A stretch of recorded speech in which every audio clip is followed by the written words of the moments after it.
आजकल global south term बहुत चर्चा में है क्योंकि आज की वैश्विक अर्थव्यवस्था में ग्लोबल साउथ का इम्पोर्टेंस बहुत बढ़ गया है और इसको देखते हुए अपने आर्थिक फायदा के लिए दुनिया के प्राय सभी देश काफी इंटरेस्ट लेने लगे हैं।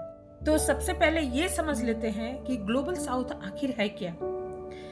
मोटा मोटी तौर पर वर्ल्ड मैप के साउदर्न भाग को ग्लोबल साउथ कहा जाता है, लेकिन ग्लोबल साउथ में साउदर्न भाग में होके भी मैप का ऑस्ट्रेलिया और न्यूजीलैंड ग्लोबल साउथ का हिस्सा नहीं है। ग्लोबल साउथ में वे सारे देश आते हैं जो या तो अविकसित हैं या फिर विकासशील हैं। प्राकृतिक संपदा होने के बावजूद भी ये विकसित देश नहीं बन पाए हैं। भारत हो या ब्राजील, मैक्सिको और भी कई विकासशील देश हैं। इसके साथ ही अफ्रीका के करीब 55 देश हैं। ये सभी ग्लोबल साउथ में ही आते हैं और दुनिया के किसी भी आर्थिक मंच पर इनका रिप्रेजेंटेशन बहुत मायने रखता है। इसी बात को ध्यान में रखते हुए G20 समिट के दिल्ली डिक्लेरेशन में अफ्रीकन यूनियन को G20 में शामिल कर लिया गया। नमस्कार, मेरे चैनल हिस्ट्री एंड मैथोलॉजी में आप सबका स्वागत है। जैसा कि हम सभी जानते हैं कि अफ्रीका को गॉड गिफ्टेड रिच कॉन्टिनेंट कहा जाता है। दुनिया का टोटल खनिज भंडार का 30% अफ्रीका में ही मिलता है।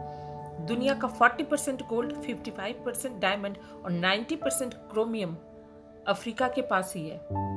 इसके साथ ही न्यूक्लियर एनर्जी में यूज होने वाला यूरेनियम है, platinum, copper, cobalt, iron, bauxite, ये सभी अफ्रीका में बहुत याद मात्रा में पाए जाते हैं। नीलम, पन्ना, जिरकोन, टूमलाइन, गार्नेट जैसे दुर्लभ कीमती पत्थरों का भंडार है अफ्रीकन कॉन्टिनेंट। इसके साथ ही कोकोआ बीन्स जो चॉकलेट का रॉ मटेरियल है वो भी बहुत याद मात्रा में पाया जाता है अफ्रीका में। प्रकृति के अपार भंडार के बावजूद ये अफ्रीकन देश विकास की दौर में बहुत पीछे रह गए हैं। सिर्फ खनिज ही नहीं, मानव संसाधन से भी धनी है अफ्रीका, क्योंकि ये दुनिया का दूसरा आबादी वाला कॉन्टिनेंट है।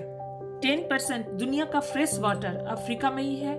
विक्टोरिया लेक जो फ्रेश वाटर लेक का सबसे बड़ा लेक माना जाता है वो अफ्रीका में ही है, और नील नदी जो दुनिया की सबसे लंबी नदी मानी जाती है वो भी अफ्रीका में ही है। 65% दुनिया का एरेबल लैंड भी अफ्रीका में ही है। इन सारे फैक्ट्स को देखकर बड़ा आश्चर्य होता है कि इतना संसाधन होने के बावजूद भी अफ्रीका पश्चिम देशों की तरह कैसे नहीं विकसित हो पाया। वास्तव में अफ्रीका के पास बहुमूल्य संसाधन है, फिर भी अनएक्सप्लोर्ड है। अफ्रीका की समस्या संसाधनों की कमी नहीं बल्कि इनएफिशिएंट मैनेजमेंट है, और जिसके चलते अफ्रीका का इंफ्रास्ट्रक्चर ही बिल्कुल लड़खड़ा गया है। इन्वेस्टमेंट की कमी, पॉलिटिकल अनस्टेबिलिटी और न्यू टेक्नोलॉजी की कमी के कारण अफ्रीकन देशों का ठीक से विकास नहीं हो पाया। जैसा कि हम पहले ही बताए हैं कि विश्व का 55% डायमंड का भंडार अफ्रीका में ही है, लेकिन डायमंड की स्मगलिंग बहुत ज्यादा होती है। नतीजा, अफ्रीकन सरकार को ना तो टैक्स मिल पाता है और ना ही